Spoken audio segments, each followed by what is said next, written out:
Yeah, I grew up in a very, like, angry time. You know, like, you were afraid of your dad's dad. I've talked about this shit before, but I'm still working through it, so just bear with me. You just were fucking... Yeah, like, I love seeing kids nowadays loving their dad. Like, Dad, what's good? Want to go play, Dad? Let's go ride bikes, Dad! Dad! Yeah, when I was a kid, I was like, Dad, fuck, Dad! Fuck! Run! Open a window! Mom, what did you see in that? Fucking lunatic, right? It was absolute fucking lunacy. And not just my house. I love my parents, but it was just the time. Like, everybody was fucking crazy. You were afraid, and people could put their hands on you, and other people's dads could hit you, and then you come home, oh, what the fuck did you do? I'll fucking hit you first. I'm just nuts. Teachers would grab you, dig their nails into your fucking neck. She'd come home. Well, she wouldn't have done that unless something fucking happened, right? It was all of that shit. Yeah, me and my siblings, we all beat the shit out of each other, you know? And then we all teased the dog, and the dog bit all of us, and we never got rid of the dog. One time the dog bit me in the face. I was fucking with it. It was eating it. I was like, and it just latched onto my face and was like that. My dad had to stitch me up and everything. We still didn't get rid of the dog, you know? Ah, he's a good dog. He had a moment. Jesus Christ. Well, Jesus Christ, you shouldn't have put your goddamn face down there near the fucking dog there, right? South, man, I had a real weird experience last time I came down here. I was in Nashville, right? Sort of an awkward social situation, right? I'm sitting at this bar. There's this white dude sitting like 2 stools away. I don't know him. He doesn't know me. And that Terrell Owens story was in like sports news. So I try to make conversation. I'm like, man, look at this guy. This guy just signed a $40 million contract. He's already bitching, man. How much money do you need to make? And the dude looks at me. He's like, you know what I say? And then he looked over his shoulder, which I now know is the telltale sign that the N-word is coming, and it's coming hard. Oh yeah, it's not going to be pronounced with the A, it's going to be with the R, and he hit the R, he like stuck the landing. There was like a dismount, Klan members high-fiving in the background, like doing the wave. Just out of nowhere. So now, immediately, I'm looking over my shoulder like, dude, what the hell are you doing? You know what I mean? I'm waiting for like this hail of black fists to come raining down on top of me. I hate when people do stuff like that. That dude made me part of like a potential ass-kicking that I had nothing to do with. You don't do shit like that. He just had that word, hot potato, just threw it in my lap. Trying to pass it down to the next white dude. I hate when people do that, man. You know, it's like, dude, feel me out first. Ask some questions. Do you like to fish? Have you ever fucked your sister, right? I start rattling off answers, then you go old school. You give me a pamphlet, you tell me about your militia. Don't just dive into it. That dude was one of the angriest people I ever met. I should have known that word was coming, because he was just watching Terrell, right? And anytime I would bring up, look at man, that guy's talking trash, he would just like flip out. He won't shut up! You know, those people get like so mad they're not even looking at you. Their eyes are up. You just shut up and play the game. You know what's funny? I don't even like Terrell, but now I love the guy. Because every time I see him talking trash, I know this idiot in Nashville is just losing his mind, like kicking over his kitchen TV. Shut the fuck up!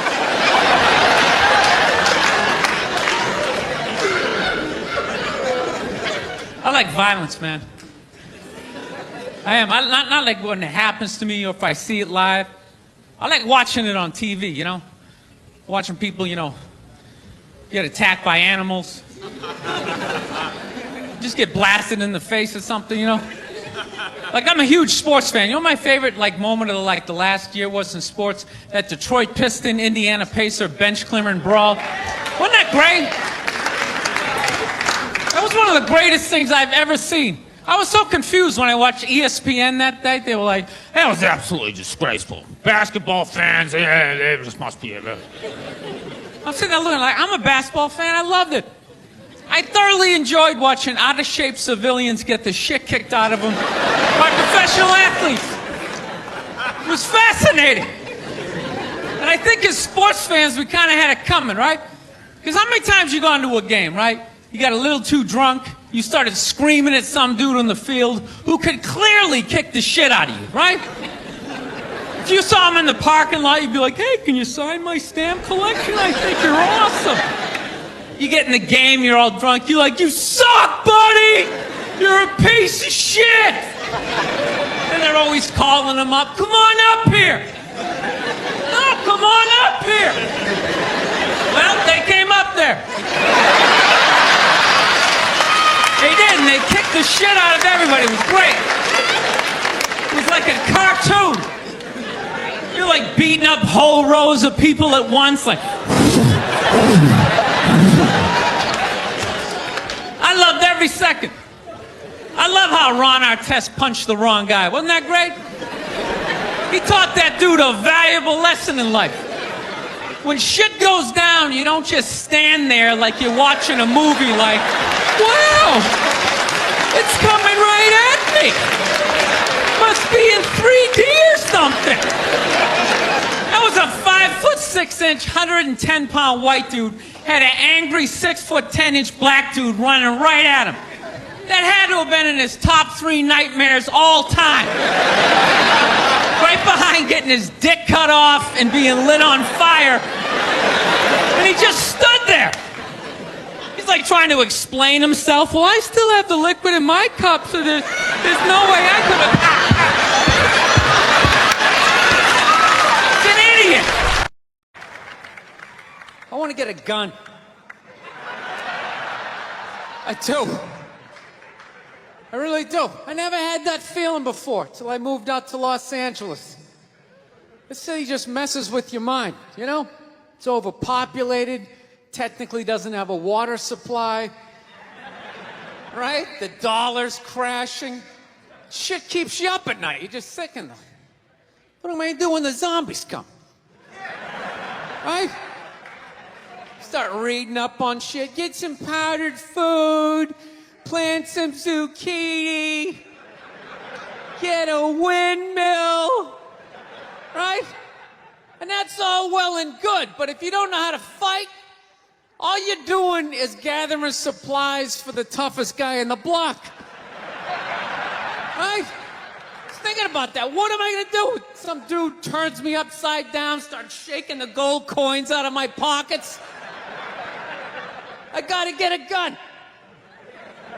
So I'm on the road, right? I'm in Reno. Great gun town. So I go down to their little gun store, right? Come walking in, there's some redneck there. I'm like, hey, man, I want to get a gun. He's like, I hear you. What you looking for? What you want? Mossberg, over under, 357 Magnum, right? Starts rattling off all this gibberish, right? I don't know shit. I'm trying to play it off. I feel like a bitch because I don't know anything about guns. So I was like, what do I do here? Hell, I'm going to go with honesty. I go, look, dude, I don't know anything about guns. They terrify me, but I'm worried about the zombies. All right? Dude's just like, you need a shotgun.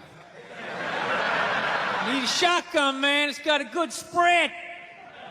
It's easy to load, doesn't have a lot of working parts, got a good spread. He kept saying that. It's got a good spread. I'm like, what does that mean? He goes, well, it means you ain't got to be that accurate. It's got a good spread. Further away you are, the more shit you hit. It's got a good spread. In fact, you got a problem over here, you ain't even got to look. You just turn, wow, that's it. You ain't got a problem over here anymore. Anything that was even remotely a problem ain't there anymore. Trust me. And then these people here, they saw what you just did here. You ain't got a problem here either. Feel me? 90 degrees taken care of right there. One shot. These people get smart, flip it over. Wow! That's it. It's got a good spread. So I'm like laughing my ass off. I'm like, dude, look, I just want to shoot the guy. I don't have to do a bunch of drywall work, you know? Reframe my diploma. Get my parakeet another friend, you know? I just want to shoot the guy. So I'm like, how about one of these pistols? So he does like that classic, like that redneck trailing off thing, like, you want a pistol? Go ahead, get a pistol. What do I know? I've just been here 20 years. Get a shiny one, right? So I was like, dude, what's wrong with getting a pistol? He goes, I'll tell you what, buddy. Because life ain't a movie. You feel me? I'm like, no. Can you please stop speaking in these backwoods riddles? Can you just say what you're saying? I told you I don't know shit about guns. Come on, do me a solid here. He goes, well, look, you ever watch a movie? Guy go, blah, blah, blah. He kills 3 people. Real life, man, you miss. You miss all the fucking time. You miss enough times, man, you're empty. You might as well just be standing there with a big stapler in your hand. Then what you gonna do? I was like, well, fuck it, let's get the shotgun. So he's all ready to box the thing up, and then I'm like, wait a minute. I live with my girl, I can't just show up with a shotgun, right? That's not some shit you can just come home with.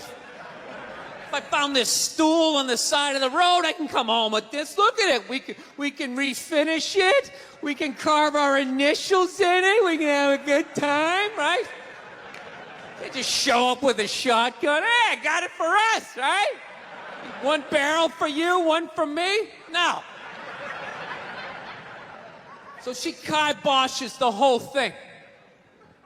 Till the other night, somebody broke into our car sitting in the driveway.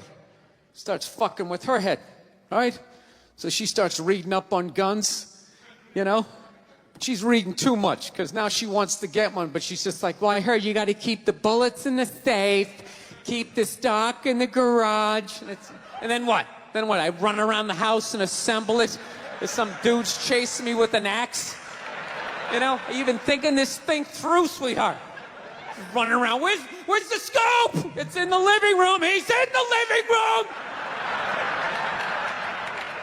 No, we're getting this thing. I want that fucking thing loaded right on the bedroom wall. Right there. I'll put that thing on my jam sleeves. Just like that. There's no other point. That's funny, though, when you talk about getting a gun, you know? People, like, they either totally for it or completely against it. You know, they either go nuts and start screaming, right?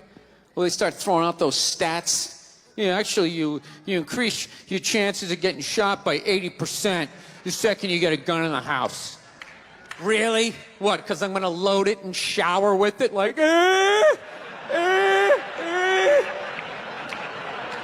The fuck? I know it's dangerous. You get a pool in your backyard, you immediately increase your odds of drowning in your backyard, right? You couldn't do that before, now you step on a rake, in you go. No, I'm telling you, I don't buy in any of that shit.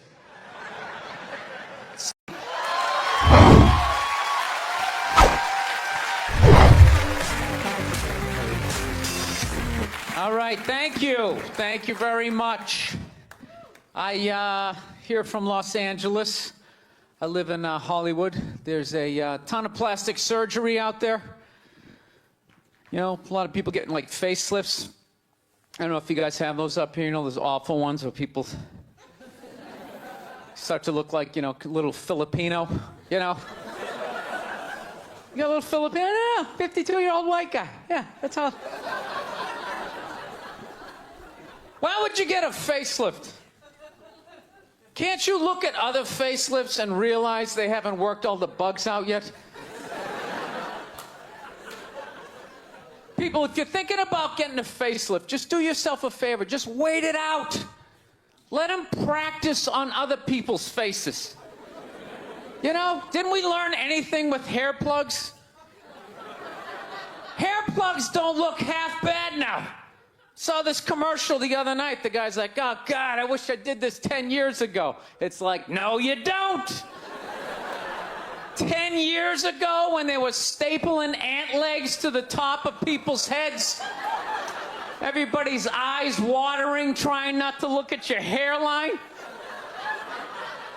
You wish you got hair plugs 10 years ago? Do you wish you got polio 60 years ago? Are you even listening to what you're saying historically? I'm telling you, the facelift, you can't do it, man. Why can't you just be your age? There's nothing wrong with being 50 and looking 50. Like, what would you rather be, 50 and look 50, or be 50 and look like a 28-year-old lizard? That's basically your options, right? I'll tell you what the problem is, is that the facelift is actually a white problem. I've never seen a black guy with a facelift, ever. Other than like the Jacksons, but they're all out of their minds, right? But I've never seen a black dude with a facelift, ever. You know why so many Caucasians get facelifts? You know why? Because we don't know anything about lotion. See that? That should have been a bigger laugh, but there's too many white people here. I'll help you out. You can put lotion in other places other than your dick. All right? If you ever wondered why your dick looks brand new, but your face, you're starting to look like an aging pirate, because you need to increase the circumference of the lotion distribution. No, I'm not judging you. I didn't put lotion on my face the first 33 years of my life. Never put it on. Till one night I was hanging out with this black girl, right? And a couple times during the night she took it out, put it on her elbows, problem areas. I thought she had like a rash or something. Like, what do you got, like poison ivy? She goes, no, you get like a little ashy. I went, ashy? She goes, dry skin. I went, oh. I guess that kind of offended her. It's like, oh. She's like, well, white people get ashy too. I was like, yeah, I don't think we do. I've been alive for 33 years. No one has ever said, hey, Bill, you're looking a little ashy. I never even heard that word until you said it. She's like, you're an idiot. Stick out your arm. So I stick out my arm. She just goes, it's like pastry flakes flying off. Track marks. She's like, you see that? That's ashy. What's up? All right. Thought I just got itchy in the winter. See, that's why you got to hang out with everybody. Right there. Oh, there's too much. Seriously. There's too much information in the world. And every group of people misses just a little bit. Like, white people totally missed the lotion seminar. I don't know where we were on that one. We missed that shit the way black people missed the whole register your weapons summit, right? Just never got, really? You're gonna groan that? I'm the only guy who's seen 17 rappers get busted for that shit? Every time I see it, it just blows my mind. It's like, what, do you just want to make an album over the phone? Why would you do that? Is that like the new auto-tune? No, it breaks my heart. Every time I see it, I just think, God, if he just had one white friend. One white friend in his entourage. The dude would have been standing there all dried out, itching like, dude, is that thing registered? Dude, you serious? That's like 3 to 5 mandatory. Get that the fuck out of there. So, thank you.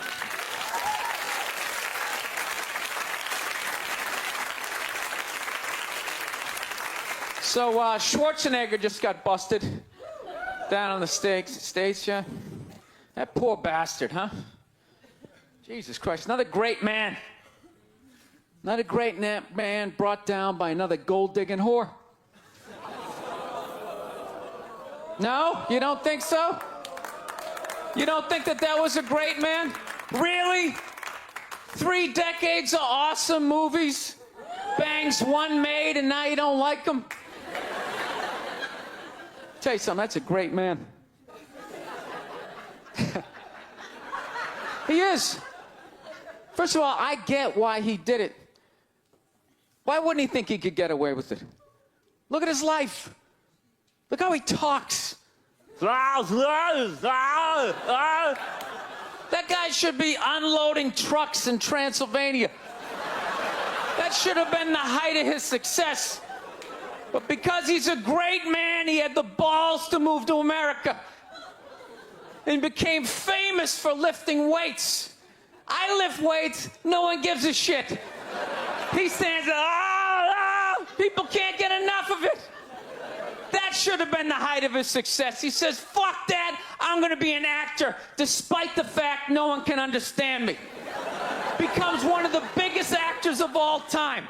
That should have been his height. He says, fuck that, I'm marrying a Kennedy. Bam! He does it. Cherry on top, he becomes governor of a state he can't even pronounce. Why wouldn't this guy think he could bang his maid in his own goddamn bed and not get away with it? This guy has been in the zone for 4 decades. Give me the rock, I'm feeling it. I had a hit movie with a midget. This is a layup. I don't even need a condom. You guys are great. Thank you very much. Thank you. Look, if you're being a dick, apologize. But other than that, yeah, go fuck yourself. Yeah. Everybody getting in trouble. Like a bunch of children. I was doing a gig in Dallas and some waitress wrote on a piece of chalkboard. She goes, we like our beer the way we like our violence. Domestic. All right? Yeah, I gotta tell you something. That's a great fucking joke. There is 0 fat on that. You need every word of that joke. You take one word out, it doesn't work. Perfect joke. So whatever, nobody gives a shit. One person comes in, they don't like it. They ask the manager to take it down. He's just like, hey, that's our sense of humor here. Have a beer, go fuck yourself. That's what we're doing. So she takes a picture of it, she puts it up on Facebook, and all of a sudden people start complaining, and they fired the manager and the waitress because of that. Yeah. Like, I don't understand. Like, what do they think's gonna happen if somebody reads that joke? Like, you're some guy who would never hit a woman, Would never hit a woman. You can't hit women. You can't. You honestly cannot. You ever see how they fall? They fall like toddlers, It's like they never fell in their life. They never put their hands out. It's horrific to watch. You can't hit them, right? So what are you telling me? You're telling me someone who never hit a woman is gonna come walking in, read that joke, just be like, wait a minute.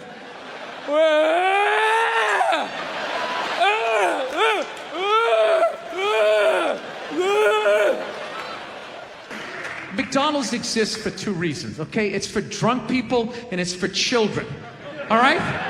That's what this thing is.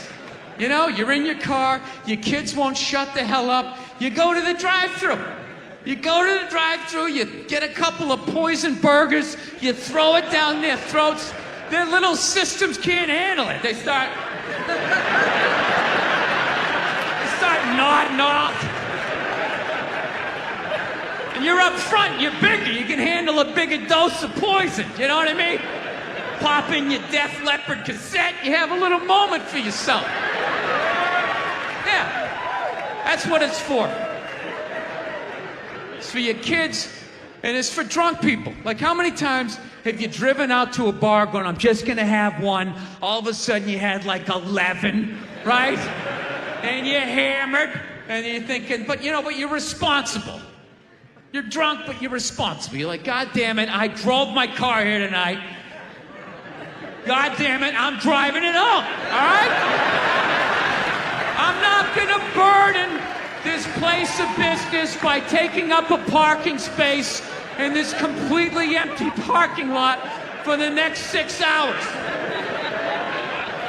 I am not advocating drinking and driving, but I will tell you, there's nothing better than when all your friends and family know you're hammered.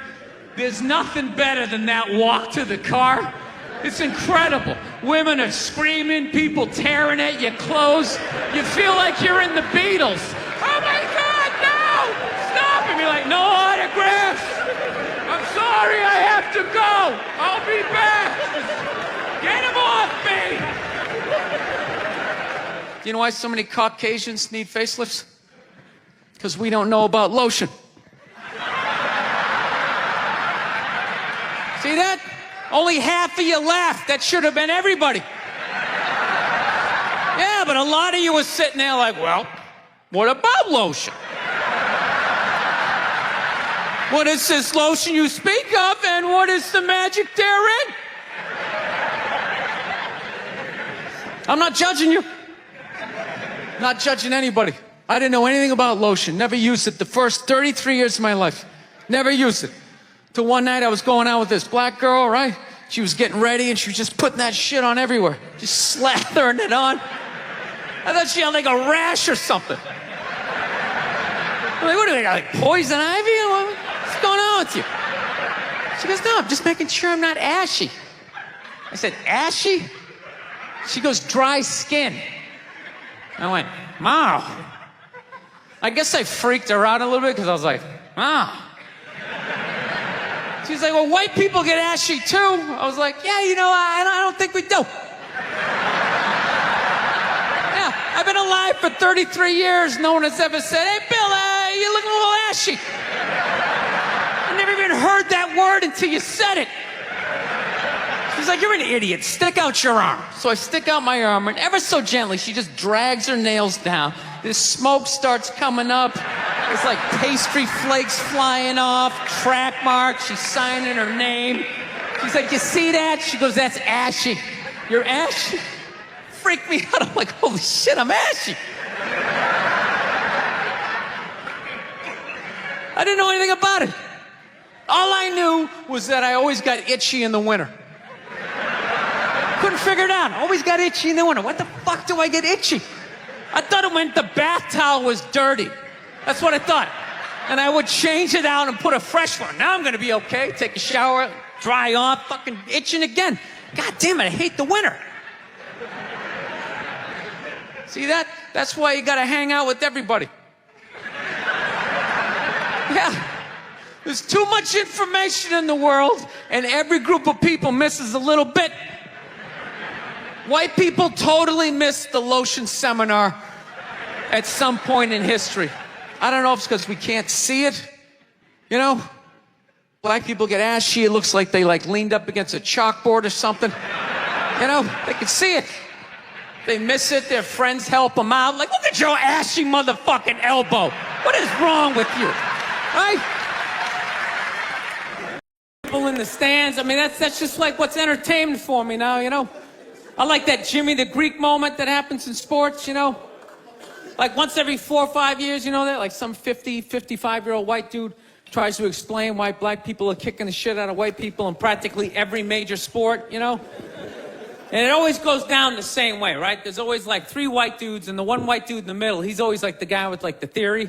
You know, he's always like, you know, it seems these African-American athletes, they seem to have this quick twitch muscle fiber. You know, there's slow twitch, and there's this quick twitch. And the second the dude says that, like the other 2 white dudes start like sliding out of frame, like, okay, this guy's getting fired, and I'm not gonna be part of this highlight. Nice knowing you, Ned. Keep that seat warm, right? And the dude in the middle, he's just like hell-bent on getting fired. You know, he starts like bringing up slavery. And evidently they were breeding the strongest man with the strongest woman and that quick twitch. And literally 20 minutes later, that dude's on TV. He's like fired, right? He's crying. His family's standing there. He's got like a box of shit from his desk with like an Emmy sticking out. He's like, I don't know what I said. I was just talking about the quick twitch and the slow twitch. And I wasn't just trying to make a point. No, I love that. I love seeing people mess up their careers like that. It's just funny to me.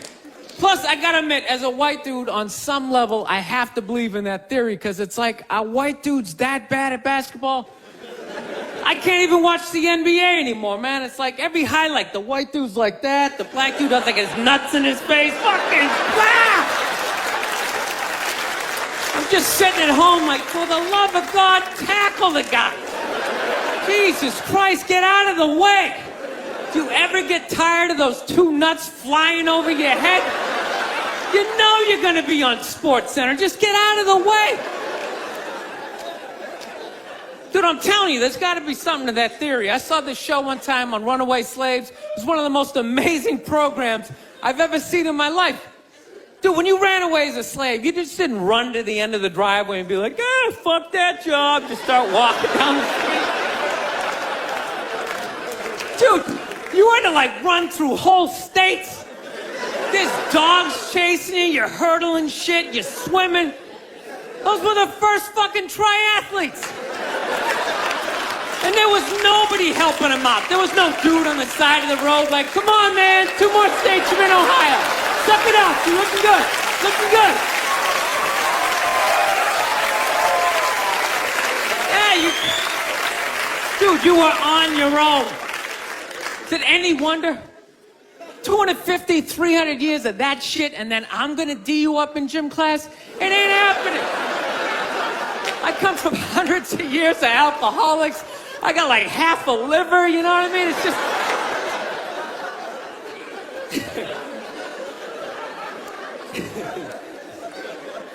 You know what's funny to me about that stuff? You can't even like, I obviously know that theory's crazy, but it's just like, you can't even bring up how well black people are doing in sports. Everybody gets all weird about it, which I don't understand, because it's like a compliment, Like, feel how weird it is right now. I just brought that shit up all of a sudden.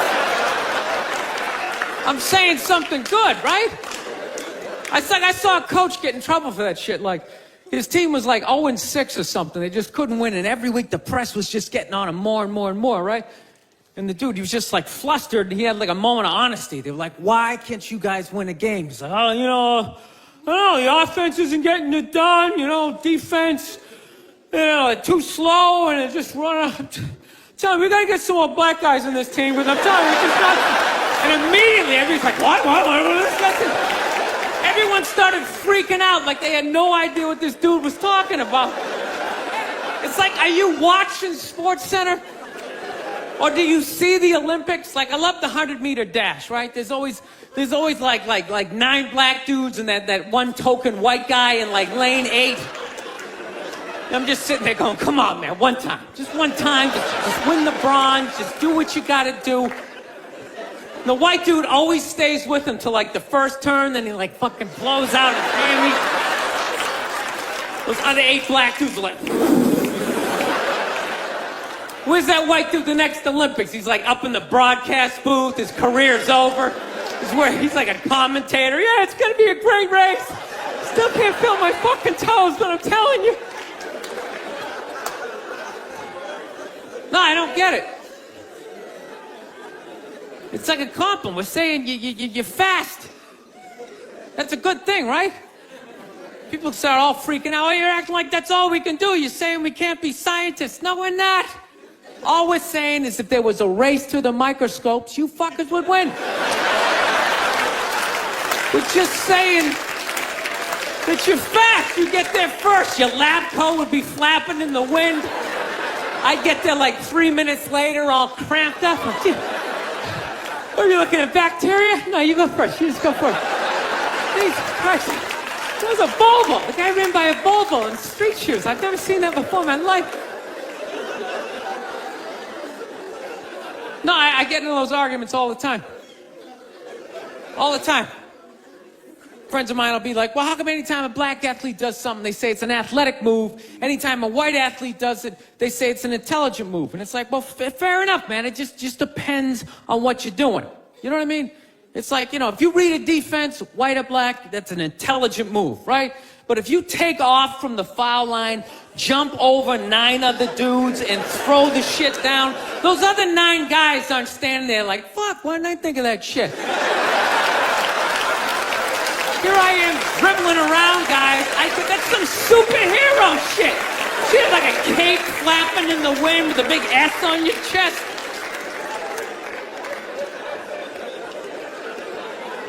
I'm telling you, man, that's the funny thing about Hitler.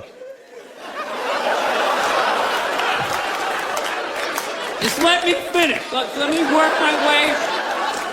work my way through this idea. No, that's my favorite sports clip is that Jesse Owens shit. I just love it because their whole angle was fucked up. He made Hitler leave in like the third quarter, right? He's putting down his number one finger, just fucking walking out of the stadium. Jesus Christ. Their whole thing was like, we are going to create a superior race. It's like, dude, I think we accidentally already did that. Yeah, we send a select group of people to the gym every day for a couple hundred years. It's paying dividends. They're fucking dunking on us every day. Dude, how quiet was that limo ride home with Hitler? You know what I'm saying? You know he was talking crazy shit when they were on the way there. They were all amped up. We are going to dominate, Sieg Heil, just going off. That whole ride home, they're just sitting there all quiet. You're sitting next to an even angrier than usual Adolf Hitler, trying to make some sort of small talk, like, it is one nice day, isn't it? You know, nice food.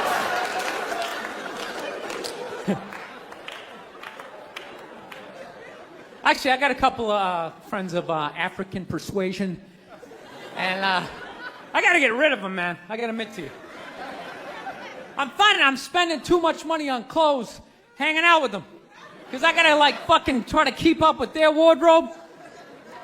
It's like every time they go out, they got all brand new shit on. All brand new shit. So when I show up with my white version of brand new, which is, I basically, I ironed the shit, right? I ironed it, right? It's new. They just start trashing me. I can't keep up with them, man. They got like fucking 58 pairs of sneakers. Ever notice that shit? Like every color fucking Timberland? And I don't give a shit what fucked up color their shirt is. They got a pair of shoes to match it and a hat. It's like a rule or something. They're the worst. Even when you wear some new shit, there's like some sort of rule that you gotta like space out the amount of time within which like that you wear it. Because God forbid you wear the same shirt within a 10-day period, one of them's gonna notice. All of a sudden just look at you funny like, this motherfucker's got the same shit he had on last Tuesday. And then the whole car's like, oh shit! Then everybody just starts making fun of your fucking clothes. First they do the math, like what was that, 5 days ago? 5 days? This motherfucker got 5 shirts! He got 5 shirts! And they start breaking it down. Yo, his first shirt be saying Monday, next shirt be saying Tuesday. Yo, on the weekend, he ain't be wearing no shirts.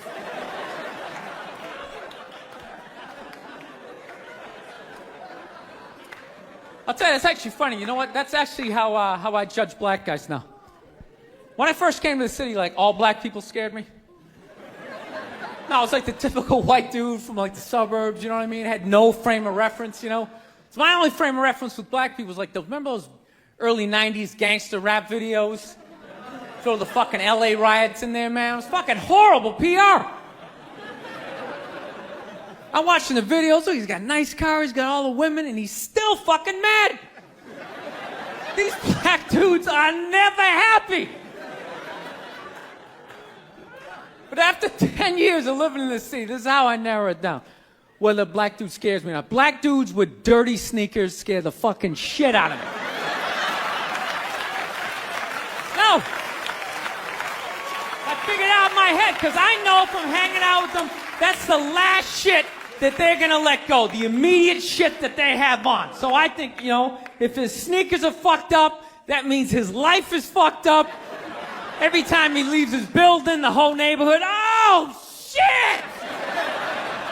Everyone starts making fun of him. He's on the train in a bad mood. I kind of have this howdy-doody, kind of mug-me kind of face. I'm not saying something's gonna happen, I'm just saying, I'm paying attention. So I've been seeing this girl recently, this black girl, right? She lives up in Harlem, you know, gone out like 3-4 times, you know. First time we hung out like the Village area in New York, you know, which is sort of like a racially mixed area. So shit was cool, you know what I mean? Second time we hung out was more like Midtown, you know. Then the third time, she called me at like 3:30 in the morning, and she wanted me to come up to her apartment, right? So it's 3:30 in the morning, she lives in Harlem, I look how I look, so it's a fucking situation.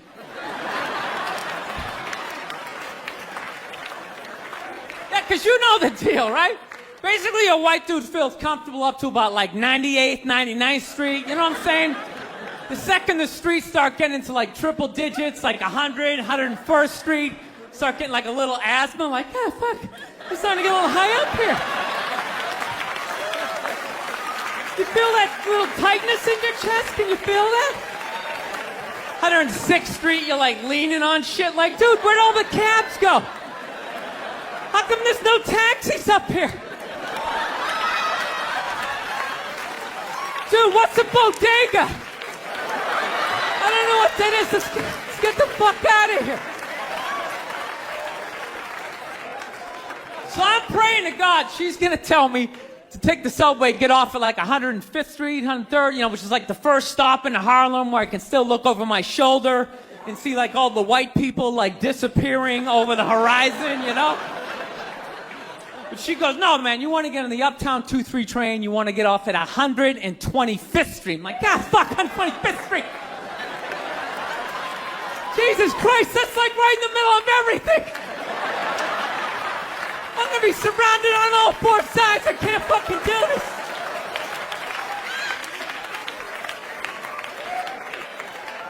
So, at this point, I'm really trying to hide like the bitchy tone that's starting to creep into my voice, you know?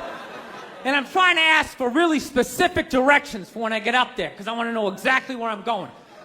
So she starts naming the streets I have to go down, and every other street up there is named after like a black leader, you know. She's like, make a left on Adam Clayton, take a right on Frederick Douglass. I'm like, ah, fuck Adam Clayton.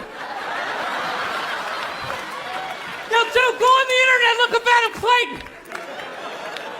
Did he kill a bunch of white people during the slave revolt? Dude, I ain't going up there till I know what Adam Clayton did. Fuck this shit. So at this point, I'm really having a battle with myself. Because I'm thinking I can't do this, right? I'm like, I can't do this, but my dick's going, no, come on, man, we can do this, all right? Just relax. Pull yourself together and get on the goddamn train, right? So as always, I listen to my dick. Oh yeah, I get on the train. By the time I get up there, it's like 5 or 4 in the morning, right? I'm staying on like Malcolm X and like Danny Glover or some shit, right? I don't even know where the hell I'm at. When I see the street I want to go up, I want to go up St. Nick. I can literally see her apartment building, but there's like 5 or 6 black dudes standing right on the corner, right where I want to walk by. So I'm like, fuck! Felt like I was on like some reality show at that point, like some sort of like white guy survivor. It was ridiculous. So I'm thinking I gotta walk right by these guys, right? You know what's funny? I think that they were actually more surprised to see me than I was scared, you know? And I was really, really scared, you know, but I'm also really, really white, you know? Like shockingly Caucasian. You know what I mean? Like if you're not ready for me, I can like surprise you. No, especially if you live up there. You've probably seen a white person for hours, possibly days. So when I show up, it's almost like magical, like a leprechaun came out of nowhere, you know? Felt like I should have like a little pot of gold, like a rainbow behind me. Top of the morning to you, latte. Kind of dance my way past them.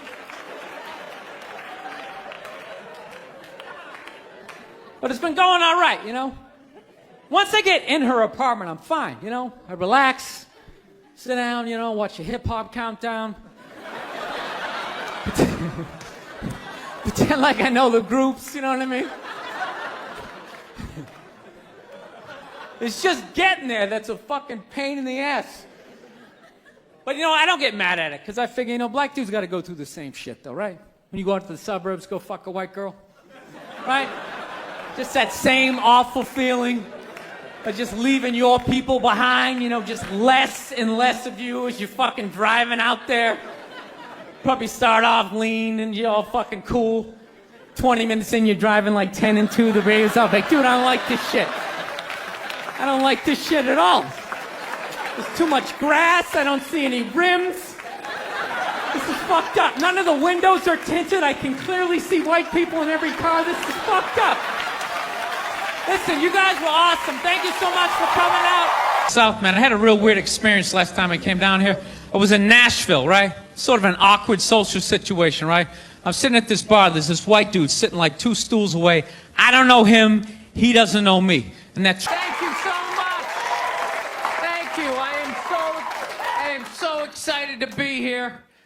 I've been doing stand-up forever, and this has always been a lifelong dream of mine to come here and host Saturday Night Live. So thank you so much for coming out.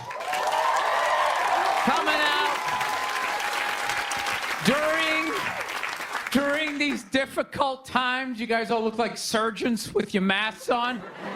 Makes me feel comfortable that you're wearing masks. I like people who wear masks. That's good. You're listening to the eggheads, the people we all cheated off of in high school, right? Keep listening to them. And then if you don't wear a mask, that doesn't bug me either, right? Take out your grandparents, you know? Take out your weak cousin with the asthma. I don't care. It's your decision. There's too many people. It's a dream come true. If you're that dumb and you want to kill your own family members, by all means do it. Stops you from reproducing. It's literally a dream come true. And speaking of dreams come true, did you see Rick Moranis got sucker punched on the Upper West Side? New York is back, baby! New York is back! Yes! We lost our edge there for a minute. City started looking like a giant Bed Bath & Beyond, and then bam! Oh, Ricky took one in the chops. It had to happen. That's what happens when you stick an M&M store in Times Square. All right? The universe has to balance itself. Get the peep shows back in Times Square. Old people can walk safely 40 blocks away. I don't know. I'll probably get canceled for doing that joke, you know? How stupid is that cancel thing? They're literally running out of people to cancel. They're going after dead people now. They're trying to cancel John Wayne. It's like, yeah, dude, God did that 40 years ago. They're all up in arms. They're like, did you hear what he said in that interview in Playboy in 1970? Can you believe that? It's like, yeah. He was born in 1907. That's what these people sounded like. You never talked to your grandparents and brought up the wrong subject, and all of a sudden it went off the rails. Like, oh, grandma. Just keep making the cookies. Yeah, you don't bring up race or religion with your grandparents. You keep it simple.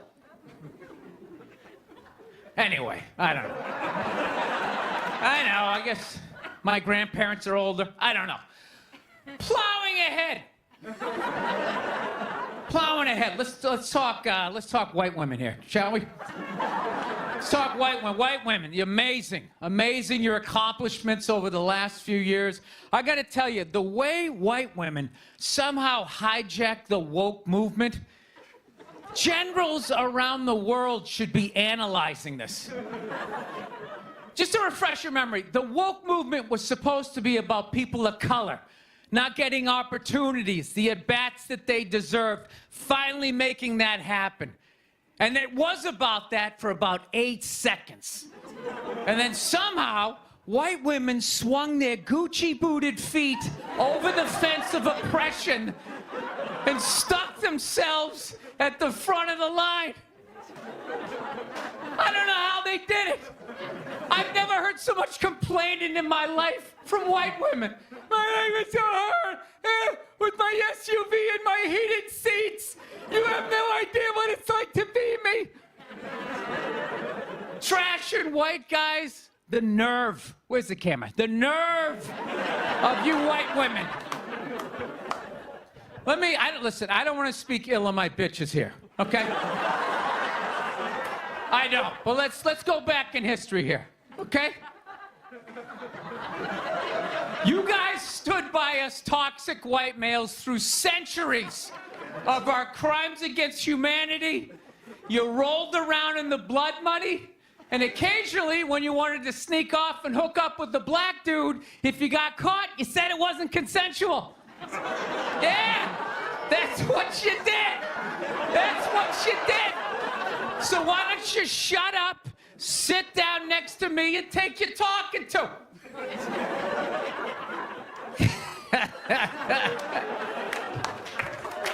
Thank you. So, I haven't been in New York for about a year. You know, I was here last year. I was shooting a movie. Had a great time with Judd Apatow, Pete Davidson, and all the guys. Yeah, had a great time.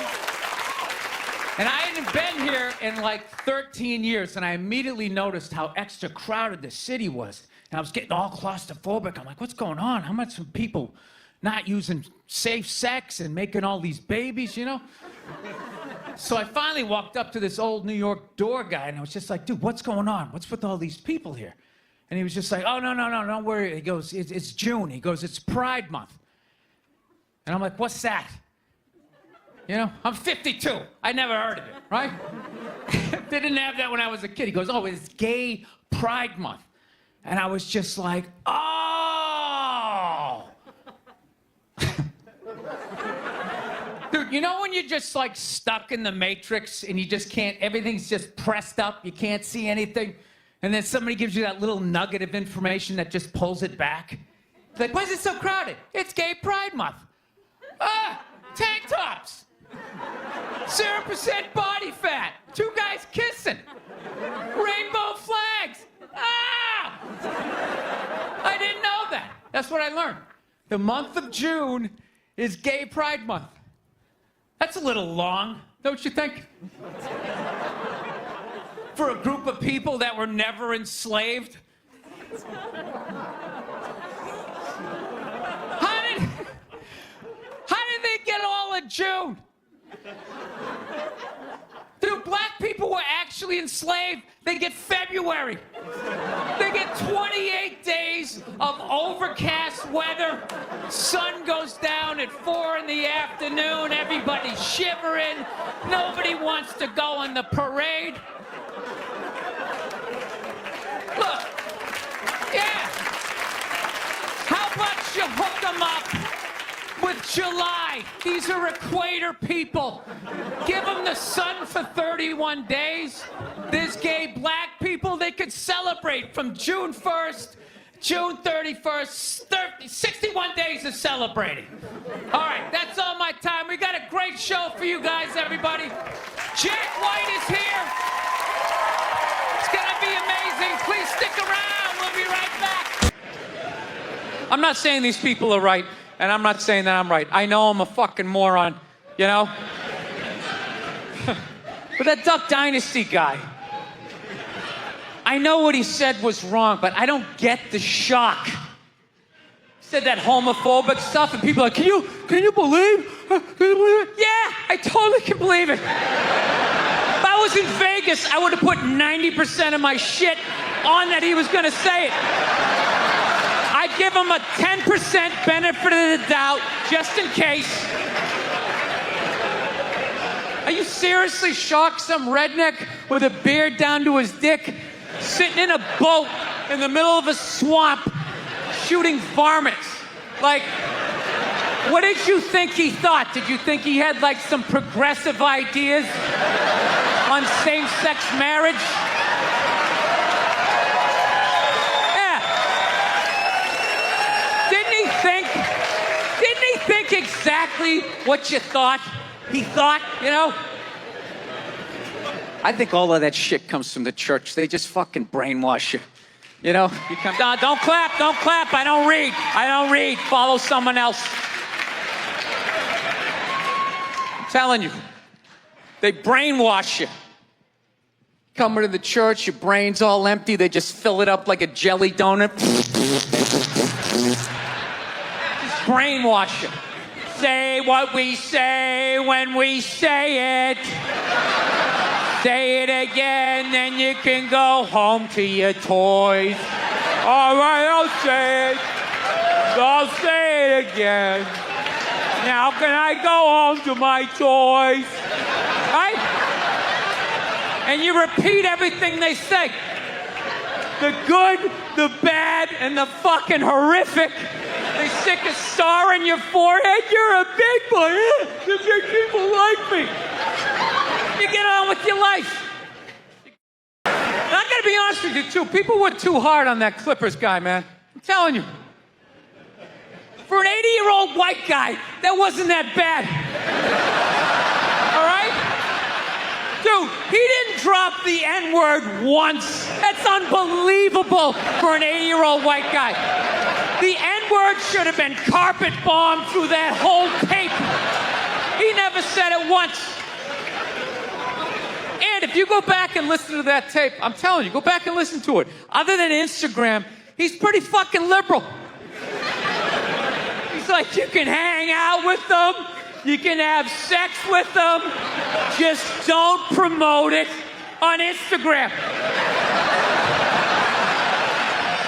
It was the weirdest, most compartmentalized, like, racism I ever heard in my life.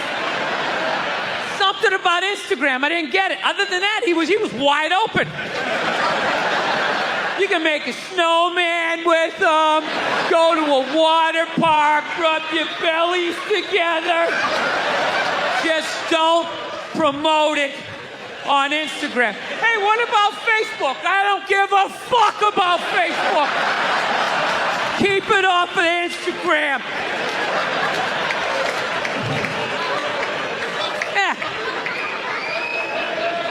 Dude, you understand? The guy's 80 years old.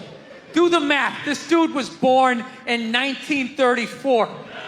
That's 13 years before Jackie Robinson broke the color barrier. First 12 and a half years of this guy's life, he watched all-white baseball, and it was fine. First 12 and a half years. Up next, Whitey Willoughby. There's a line shot out to Peter Peckerwood. What a catch! Unbelievable into Chris Cracker. What a great day. What a great day for a ball game. White baseball, white players. Dude, his parents were part of the generation that finished off the genocide of the Native Americans. All right? That's who taught him his ABCs. I'm telling you, you can live too long. You can live too long. I'm telling you, you wear out your welcome.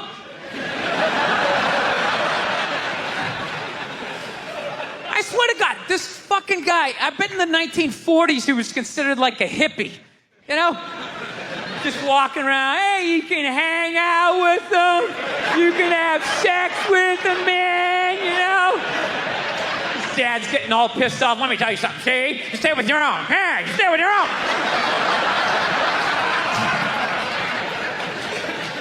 Think about the kinds of people that take a cruise. These aren't forward thinkers. These aren't seekers. They're not pivotal to our survival. You ever hear somebody coming back from a cruise? It's one of the worst stories you're ever gonna hear. Because they don't do shit. They don't want to travel to another country interact with the new culture, try to figure out the train system of the money. All they want to do is just sit on a fucking boat. Just drinking, that's all they want to do. Right? Worst story you'll ever hear. Hey, how was your cruise? Oh, it was great. I was fucking laying there. There was a DJ over here on the 1 and the 2 wooka wooka thing, right? And then they had this chocolate fountain. It was like a fountain, but it was chocolate. And you stuck the toothpick in the food, and you stuck it in the chocolate, and stuck it in your mouth. And you'd be like, I want another drink. And they bring it all, you drink it, it dribbles down, and it gathers in your navel, and you punch yourself. You get in your mouth. And every day around noon, we'd line up for lunch. What's for lunch? We don't know. We don't make decisions. Whatever they give us. So I'm on the road, right? I'm in Reno. Great gun town. So I go down to that little gun store, right? Come walking in, there's some redneck there. I'm like, hey, man, I want to get a gun. He's like, I hear you. What you looking for? What you want? Mossberg, over under, 357 Magnum, right? Starts rattling off all this gibberish, right? I don't know shit. I'm trying to play it off. I feel like a bitch because I don't know anything about guns. So I was like, what do I do here? Hell, I'm going to go with honesty. I go, look, dude, I don't know anything about guns. They terrify me, but I'm worried about the zombies. All right? Dude's just like, you need a shotgun. You need a shotgun, man. It's got a good spread. It's easy to load, doesn't have a lot of working parts, got a good spread. He kept saying that. It's got a good spread. I'm like, what does that mean? He goes, well, it means you ain't got to be that accurate. It's got a good spread. Further away you are, the more shit you hit. Got a good spread. In fact, you got a problem over here, you ain't even got to look. You just turn, wow, that's it. You ain't got a problem over here anymore. Anything that was even remotely a problem ain't there anymore. Trust me. And then these people here, they saw what you just did here. You ain't got a problem here either. Feel me? 90 degrees taken care of right there. One shot. These people get smart, flip it over. Wow! That's it. It's got a good spread. All right, thank you. Thank you very much. How are you? Please be seated. Good evening. Thank you. Welcome. Welcome to this lovely theater here in downtown Montreal. It's unbelievable. Can't understand you. Female voice does not travel well. I don't know what it is. Up close or in a whisper can make your dick hard, but beyond 10 feet, it just sounds like a couple of birds fighting over a French fry or something, you know?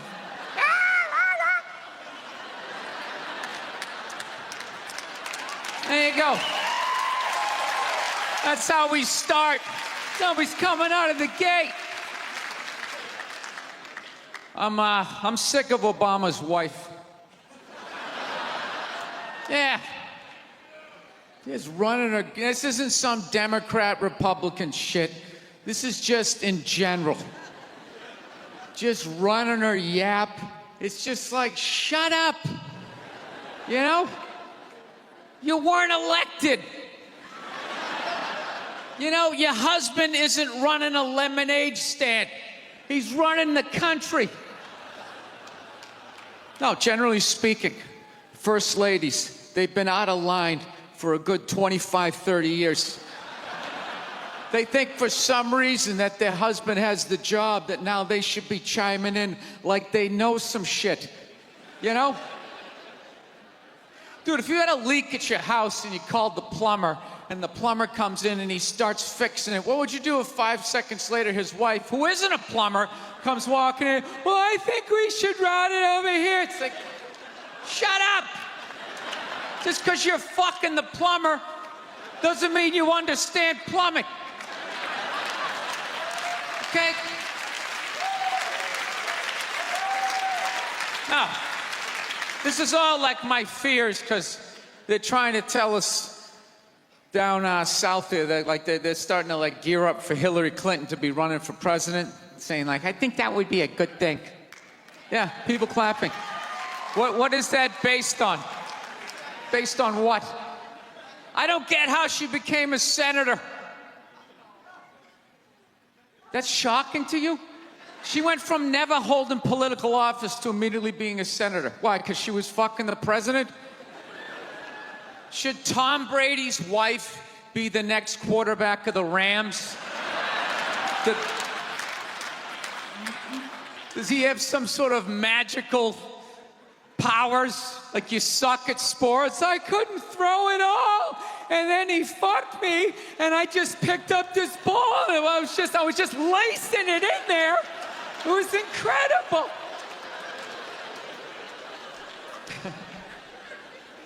Dude, it all started with Nancy Reagan. That's where it first went off the rails, you know? She came out with her little bird body, you know, just their big head. Just came walking out, say no to drugs, and people off your heroin, say no to that. She just walked back. Hillary had her stupid health care plan. Obama's wife's running a yap on 60 Minutes, you know? I gotta give it up to the Bushes. They had their women in line. They did. Barbara never said shit. She smiled every once in a while. She threw something in there. George W.'s wife, I don't even know her name. This dude was in office for 8 years. I don't even know her fucking name. What's it, like Beth or Paige or something like that? He had her on lockdown. Going out there tonight, I'm giving a speech. And when I say something and they laugh, you're gonna nod. You're gonna smile, and you're gonna nod that head.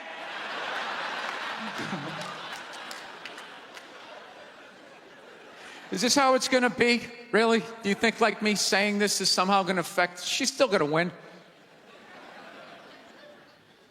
Listen, let me ask you this question. Do you think that a woman being president is gonna affect anything? Do you? Oh, do you? What are they gonna do? What are they gonna do? What the fuck is she gonna do? Do you know what the president makes? The president makes $400 grand a year. That's it. He's supposed to keep bankers in line that get like $100 million bonuses. I'll tell you, if you really want, nothing's gonna change, okay? Black, white, dick, or clam. It doesn't make a bit of difference. Nothing is gonna change until somebody's got the balls to start a group, go over the wall of one of these gated communities, and you start slitting some throats. Not just random throats, the right throats. You gotta climb up a tree, be up there with your scope, knowing that in 11 fucking minutes your life is gonna end, right? And take out many of those people as you can. Yeah. Other than that, it's just gonna be a pair of tits saying the same shit to you. I'm staying in a hotel, everybody.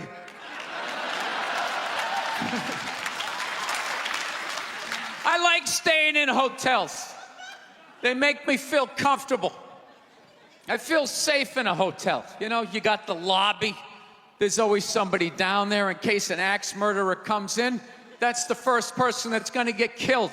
You can hear their screaming when you're up in your room. Gives you a chance to plan. Barricade the door, you know, turn on the shower, hide in between the mattresses, right? Little misdirection. Back in the day, I used to stay in motels. I hated staying in motels. Could never feel safe. You were lying in a bed 2 feet from a door that just opened up out into a parking lot. And anybody in the world could just come walking up, kick the door open, you motherfucker, just drag you out of the bed. And you're just lying in that bed, so not ready to have a fight to the death. Sitting there half naked, like nodding off. Meanwhile, there's some guy on the other side of the door with a chainsaw, like. You're lying there like, it's kind of early to be trimming the hedges.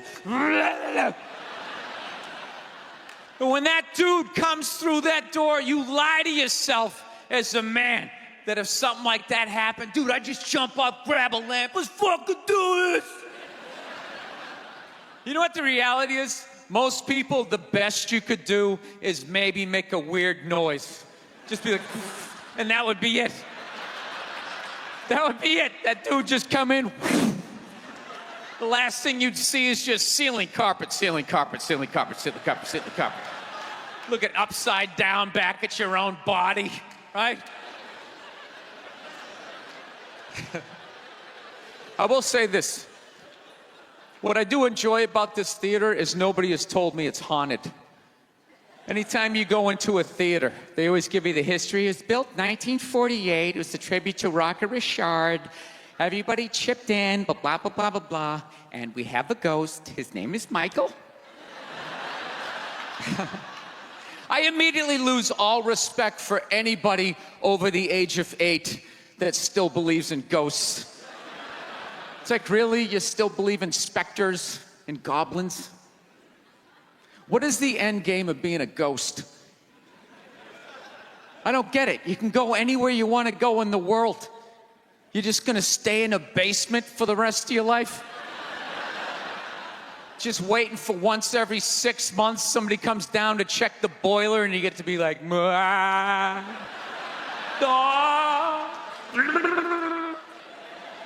wouldn't you go somewhere? Dude, I'd fly right to Washington, D.C., fly right into the CIA building, just start sitting in on meetings. Like, these guys are out of their fucking minds. Fly to the Super Bowl, go right into the huddle. I always wondered what they talked about. Been in a bad mood all day, man. Got in a fight with this girl the other day. You ever meet somebody like within like the first couple of minutes of them meeting you, they feel like they can like sum you up? Just like, you know what your problem is?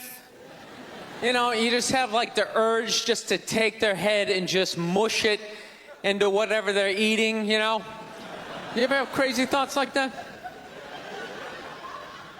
Can you relate on any level? You never have like urges? You ever drive down the street and see like 30 people up on the sidewalk and you just think, right? You don't do it, you just think it. That's what separates the psychos from the functioning psychos. Yeah, psychos, they just do it. All right, that's a good idea. They get the wipers going, they make a day out of it, right? But a rational person, you like think it through. You start going, man, if I just leave my hand right here, nobody knows who I am. I move it 2 degrees over here. I'm on the cover of Newsweek. I'm instantly famous. Right here, no one knows me. Like, hey, Bill, you want to go to the cookout? Maybe you could bring that potato salad you brought last year. It was such a big hit. One of the most horrific scenes we've seen in years. Bodies just strewn about. You know, Amy's gonna be there. She's still asking for you. You should ask her out. No indication he even tried to stop. Seriously, you're getting older. Put your hands on the dashboard. Put them on the dashboard. You have those? All right.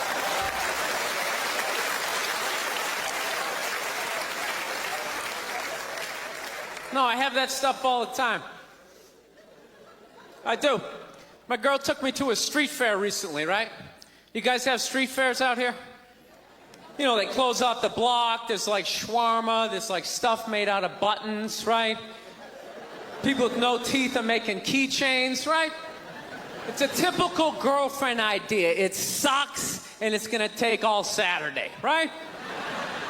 She's all excited. She's like swinging my arm. Oh my God, this is gonna be great. I'm like praying for lightning. Maybe some like scaffolding to fall down on me, you know? No, we show up, right? The first thing she sees is this big table and nothing but homemade jewelry, right? Homemade jewelry. It's got twigs, macaroni in it. It's a table of crap. It's crap. The whole thing is crap. But she loves it. She's like, oh my God, look at these earrings. Do you like these? Do you think these are nice? I just want to be like, no. If they were nice, they'd be in a store, all right? There'd be a roof, some sort of structure would be built around this. This is crap. This is just a table of crap. The guy's even wearing shoes. That's a good indication that this is crap. But I didn't want to ruin a day, so I'm like, yeah, go ahead, check it out. I'm gonna go get some air. Even though we're outside, I think there's more air to be had, right? So I walk like 3-4 tables away, and I come up to this lady. She got this big table of nothing but muffins. Muffins, right? It's like 85 degrees out. She's selling muffins, and she's got this big stupid, look at the muffins I made, look on her face. And the second I saw that part of my brain was just like, dude, what would happen if you just walked up and just said, hey, lady, these your muffins? Oh, yeah? And I just started going, blam, blam, blam, blam, blam, blam, blam. Like, how many of these muffins could I mush before anybody did anything? I mean, realistically, I think I could have got the whole table. Because even if you saw me doing that, it would take at least 5 to 6 seconds to process. Like, did they say he could do that? Is it like a game? Do you eat the muffin off your fist? That just seems like a waste of pastry. You know, there's no security at a street fair. There's no bouncer staying there. He's mushing the muffins. Okay, I'm on it. Sir, we're going to have to ask you to leave. And they just choked me out. So I just started thinking of the horrified look on this lady's face as I started slamming these muffins. And out of nowhere, I just started laughing like a maniac. Oh yeah, I'm like slumped over this fried dough cart. I'm dying. My girl looks at me. She's like, what the hell are you laughing at? And like an idiot, I actually tried to explain this screwed up thought to her. I swear to God, I'm just sitting there like, I was just thinking, what if I started punching the muffins? You know what I mean? I just started punching them. She's just looking at me like, why do I go out with you? Dude, but I swear to God, if I never broke eye contact the second I started hitting those muffins, that lady, she wouldn't even been able to call for help. I would have been in her head. She'd be like, did I go to high school with this guy? Why would you do that? Muffins are a happy food. I don't understand this.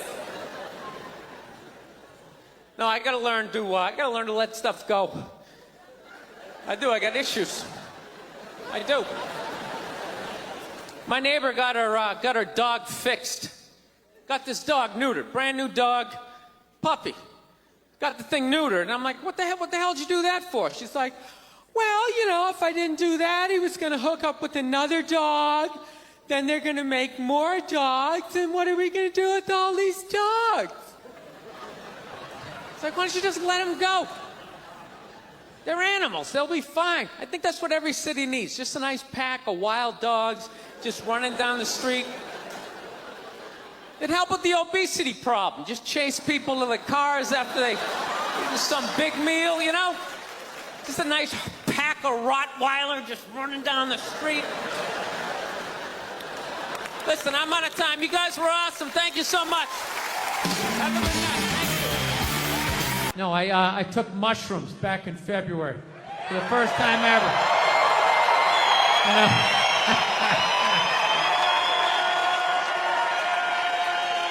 This is the perfect state to tell this story. You guys should literally have mushrooms on your fucking license plate. All right, so here's the deal. I never fucked with anything like that. I was always a booze guy. I was a booze guy, you know. Yeah, you know. I like, all right, relax, everybody. I always get nervous when I get white guys going like, yeah, all right, woo, build the wall.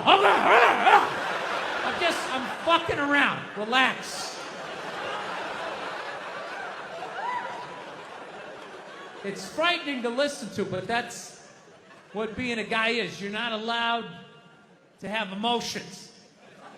So that's all of that shit comes out when you drink. Do something dumb so I don't feel stupid.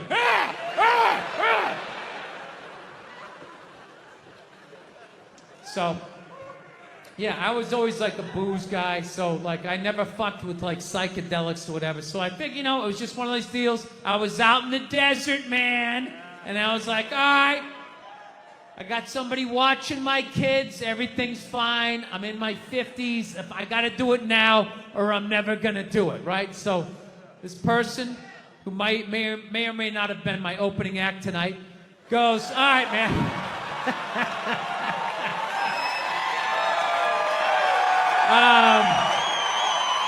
He's a good man. He's a good man. He says to me, he goes, all right. He goes, okay, just take like, it's always just like, all right. So, like, how fucked up do you want to get, all right? And there's always like a square, and it's like, okay, don't eat the whole square. Just like bite one corner, lick the other one, and then rub the other one and let it absorb in your face or whatever. So I'm like, all right.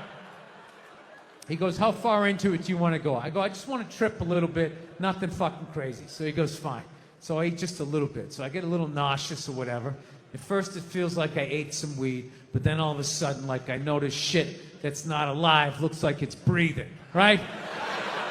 Like the refrigerator looked like it just did a lap around the house. It's kind of... Nothing threatening, you know? It's just like, you know, it needed it, you know? TV started getting bigger. It's looking like it's gonna fall on me, all right? And I was doing fine. I was fine. I was like, I know that TV's not getting bigger. And if it is, I don't give a shit. Go ahead. Spill that pixelation all over me. I don't give a fuck. I know I'm tripping. I'm having fun. I'm giggling. I'm laughing at shit. I'm putting things together, right? And everything is fucking great. And all of a sudden, about an hour in, all of a sudden, this profound sense of loneliness and not feeling loved just washed over me. Yeah, and I was just like, I fucking knew it. One time she was watching this show, it was like a poor excuse for The View, and they started talking about domestic violence. Right? For the 9 millionth time this year, they're talking about domestic violence. Just in case, you you didn't get the memo. Evidently, just some people didn't get it. It's not okay to slam your wife's head into the cupboard drawers because she didn't dry the can opener off properly. It's gonna fucking rust, right? How do you not know not to do that shit? Do they really have to keep talking about it? Who it's like wife beaters watching? Oh, fuck! Ah! Now I get it. Upset daisy, sweetheart. Here we go. There you go. Oh. So at the end of the hour, they come to the logical conclusion. They're like, there is no reason to hit a woman. There is no reason to hit a woman. And I was just like, really? I could give you like 17 right off the top of my head. You could wake me from a drunken stupor, I could still give you like 9. Dude, there's plenty of reasons to hit a woman. You just don't do it. But to sit there and suggest that there's no reason. Dude, the level of ego behind that statement. What are you, levitating above the rest of us? You're never annoying? Women, how many times have you thought about slapping your your fucking guy in the head this week. There you go. Every day. You didn't do it, right? Oh, dude, it drives me nuts. There's no reason. There's no reason. Really? No reason? How about this? You marry a girl, you fall in love, you buy her a house. You go to work every day, paying off the house. You come home one day, she's banging the next door neighbor, hands you divorce papers. You got to move out, sleep on a futon, and still pay for that house that she's going to stay in. No reason. I'm not saying you should do it, but there's plenty of fucking reasons in that arc of a story. No, that's the thing. Really is. That's the thing. I hate that saying there's no reason. Obviously, I'm not saying to hit a woman, you know? But saying there's no reason, I think that's crazy. When you say there's no reason, that kills any sort of examination as to how two people ended up at that place. If you say there's no reason, whew, you cut out the build-up, you're just left with the act. How are you going to solve it if you don't figure it out? Look how awkward it is in here right now. I said you shouldn't hit a woman. I'm just saying, how come you can't ask questions? You can only ask questions about what the guy did. You can never ask about the woman. Why is that?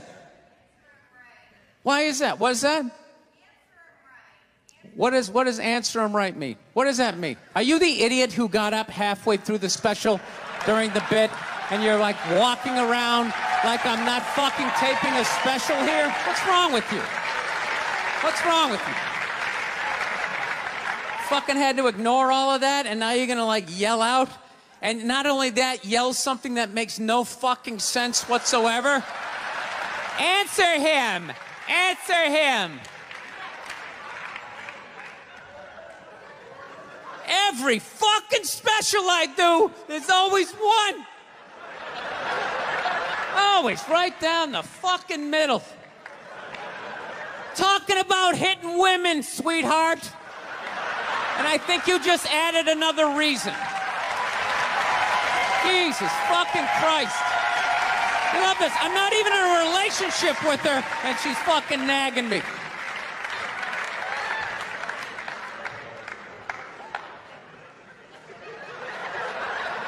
Fucking unbelievable.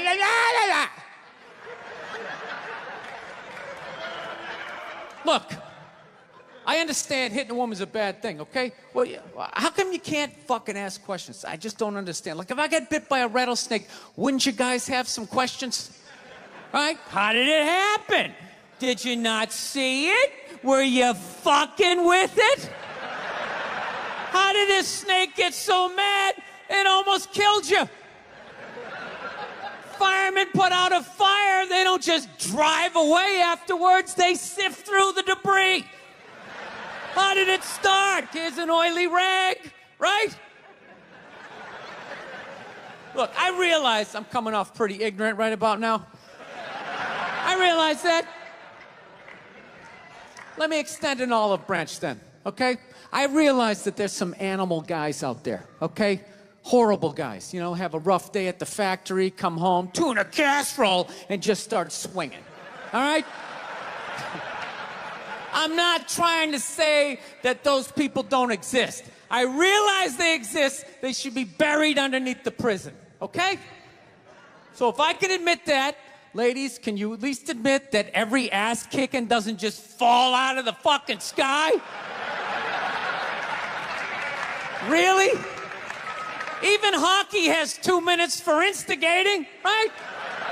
They understand that some back and forth happened before that shit, you know?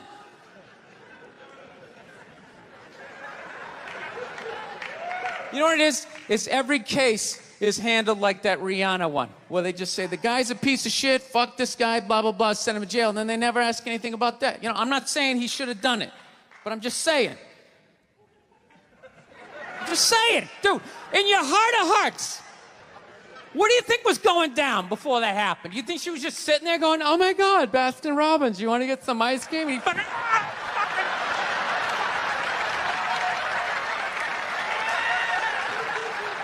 you know? Or do you think maybe they were having some epic end of the relationship fight and some crazy shit was being said. Maybe she was screaming in his ears some crazy female shit like, go fuck all your friends, I don't give a fuck. Maybe that's why I sell more albums than you, motherfucker. Right? To be fair, she could have just been sitting there going, I need a tissue. Do you keep those in the glove box? Oh my God, I'll bring my out. I'll bring my out.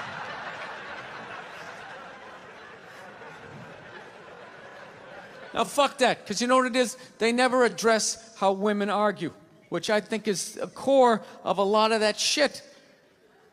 You know? And I gotta tell you something, man. Like, I never knew how women argued. But after 20 years of losing every significant battle in a relationship, I finally figured out how they argued. I'm gonna tell you something. I'm starting to turn this franchise around. I have begun a winning tradition. This is how they argue, as far as I can tell. All right? If they're right, they argue the point. And they stay on point and make sure you stay on point until you're down on your knees, apologizing, begging for forgiveness. All right?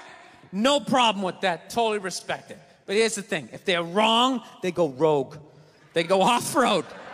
They start thinking of shit you're sensitive about. Maybe you don't get along with your dad. And in their head, they just start concocting this evil statement. Totally designed, this desperate Hail Mary attempt to make you so fucking mad, you just call him a cunt. That's what it is. And cunt trumps all the bullshit they did to start the argument. Now it's not about that. Well, that's no reason to call me a cunt. And then that's it. You're in this room now, right? And they won't hook up with you for a couple of days. Who cares? Who cares? You rub one out. Rub one out like a man. It's the champagne of victory.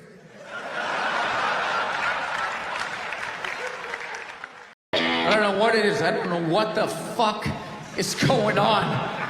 But I think white women started it. It's the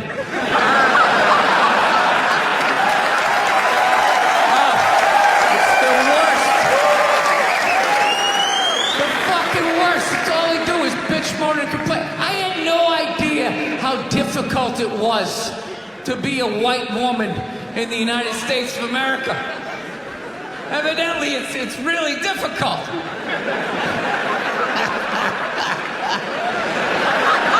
Yeah, they're always bitching. Do you have any idea what it's like to be me? Well, I imagine it would be slightly less awesome than my life.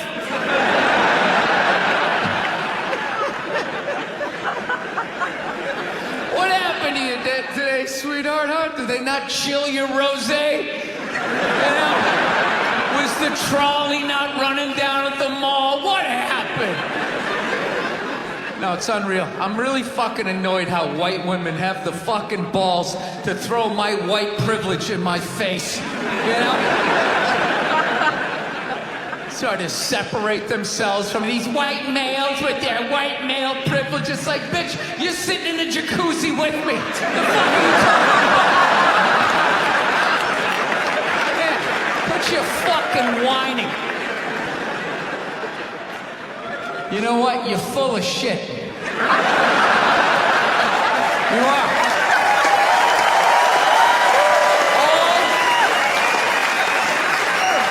All those feminists are full of shit. Because I'm going to tell you right now, someday, there's going to be the first woman president. All right? Which means you don't even know what her fucking platform is, and you automatically cheer. It's got the same genitalia. Fucking, I'm telling you, they're not smart people. Feminists, they're not as smart as they're coming off. I'm telling you. Someday, there's gonna be. By the way, this is gonna be my last show ever. By the time this fucking thing comes out. Someday, there's going to be the first female president, which means there's going to be the first male first lady. Right? And you wait. You fucking wait. The first time that dude opens his mouth about some political shit, you watch all these feminists throwing me, you shut the fuck up. You shut the fuck up.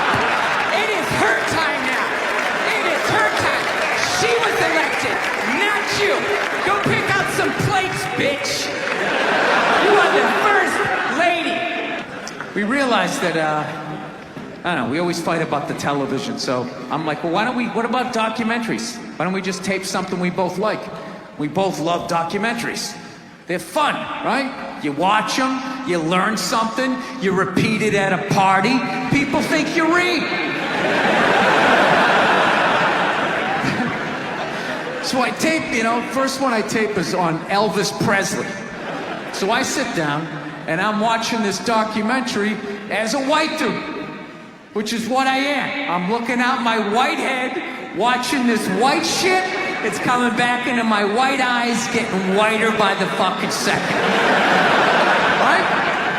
Now my wife, on the other hand, she's black, right? So she starts watching this shit as a black person, right? And she's seeing all the racism, obviously, that I'm seeing, but she was catching all this subtle shit that I was too white to see, but I knew I was missing it, because I just kept hearing her huffing and puffing, just sitting next to me being like, and I'm just sitting there like, okay, somebody did something. I don't know what just happened, but I don't think that was good. So right when I didn't think it could get any worse, it could get any more uncomfortable between the two of us, this fucking white dude comes on who evidently discovered Elvis. And he's like 190 years old, and he comes out, starts talking. He's just like, well, basically, I was looking for a white boy that could take the down and dirty, nasty blues and combine it with the pristine, angelic sounds of bluegrass. Yeah, that's what he was doing. He was subtly putting black shit down here while he was propping up the white shit. The down and dirty, daddy not sticking around, drug-infested neighborhood blues with the Jesus as white as me, hair the color of the sun, angelic bluegrass playing music, right? So at this point, my wife has like fucking steam coming out of her ears. So I make a judgment call. I just fucking shut it off, right? And she looks at me, she's like, why did you shut that off? Why did you shut it off? I was like, because you're about 3 minutes away from yelling at me like I produced this music. I saw a woman a couple months back, professional soccer player, right? She goes on to ESPN or one of these sports channels, and she starts bitching, going like, I don't understand, how come female athletes don't make as much as male professional athletes? Right? And all of these men had to sit there and act like they didn't know what the answer was. They had to sit there like dumbfounded, like, oh, I don't know. Why is that? That is a conundrum. I have no idea. Literally, I'm sitting at home screaming at the TV because you don't sell any fucking tickets! Nobody is going to women's soccer games! You're playing in a 20,000 seat arena, 1,500 people show up. That's not a good night! The promoter lost his fucking ass on that gig. I'm not saying no professional female athletes, Serena Williams, the women in the UFC, but nobody's watching your fucking sport. And then you're gonna come and you're gonna get mad at fucking men. They keep doing that shit. Why are you yelling at us? It's not our fucking job. It's not my fucking job to give a fuck about women's soccer, okay? I have men's sport to pay attention to. It's your bullshit, right? Dude, look at the WNBA. Dude, nobody in the WNBA got COVID. Nobody. They have been playing in front of 300 to 400 people a night for a quarter of a century. Not to mention, it's a male-subsidized league. We gave you a fucking league. None of you showed up. Where feminists. That place should be packed with feminists. Faces painted, wearing jerseys, flashing their titties. Going fucking nuts like the guys do in the upper deck with their big beard titties. Am I on the Jumbotron? Am I doing it? Life can pass you by. It happens. You know, you just keep living and living and living. You know what it is? I think you got like 25, 30 years to absorb as much as you can. And then that's it. That's all you know. Because right around then, you get married. And it's over. Right? You have a couple of kids. You're sucked in the bubble. You don't have time to pay attention to what's going on in the world. You're just stuck with these kids. It's shitting all over the place. Don't be a serial killer. Don't touch that. You're just stuck in that. You have 3, 4 kids. That is a 25-year sentence. Trying to get them all through college. And society just keeps fucking going. You get the last one through college, you step back out of the bubble, just... You don't know what happened. You're not even paying attention. You go back to your old record collection. Right?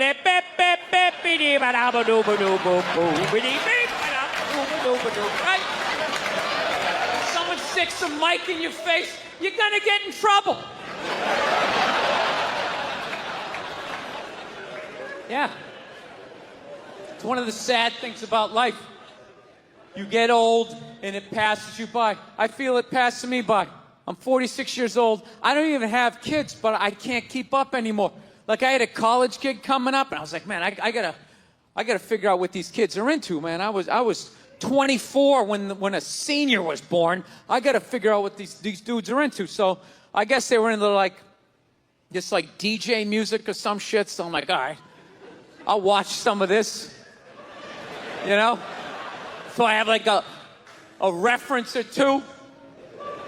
I don't want to be that old comic coming to the gig being like, what's up with this Monica Lewinsky? Is this crazy? I mean, this Y2K. I mean, is my stylist gonna work? I don't